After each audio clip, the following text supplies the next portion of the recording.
today I'm going to be reading chapter 5 of the first book of Kings. When Hiram, king of Tyre, heard that Solomon had been anointed king to succeed his father David, he sent his envoys to Solomon because he had always been on friendly terms with David. Solomon sent back this message to Hiram. You know that because of the wars waged against my father David from all sides, he could not build a temple for the name of the Lord his God until the Lord put his enemies under his feet. But now the Lord my God has given me rest on every side, and there is no adversary or disaster. I intend therefore to build a temple for the name of the Lord my God, as the Lord told my father David when he said, Your son whom I will put on the throne in your place will build the temple for my name. So give orders that cedars of Lebanon be cut for me. My men will work with yours, and I will pay you for your men whatever wages you set. You know that we have no one so skilled in felling timber as the Sidonians. When Hiram heard Solomon's message, he was greatly pleased and said, Praise be to the Lord today, for he has given David a wise son to rule over this great nation.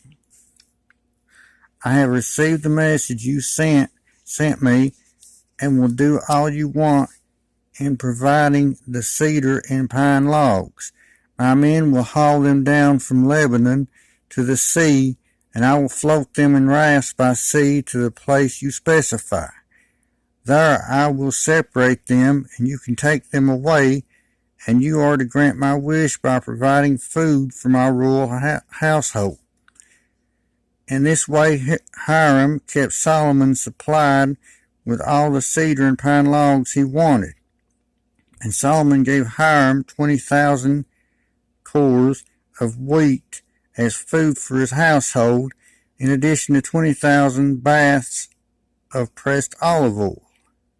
Solomon continued to do this for Hiram year after year. The Lord gave Solomon wisdom just as he had promised him. There were peaceful relations between Hiram and Solomon, and the two of them made a treaty. King Solomon conscripted laborers from all Israel, 30,000 men. He sent them off to Lebanon in shifts of 10,000 a month, so that they spent 1 month in Lebanon and 2 months at home. Adoram was in charge of the forced labor. Solomon had 70,000 carriers and 80,000 stonecutters in the hill, as well as 3,300 foremen who supervised the project and directed the workmen. At the king's command, they removed from the quarry large blocks of quality stone to provide a foundation of dressed stone for the temple. The craftsmen of Solomon and Hiram and the men of Gebal cut and prepared the timber and stone for the building of the temple.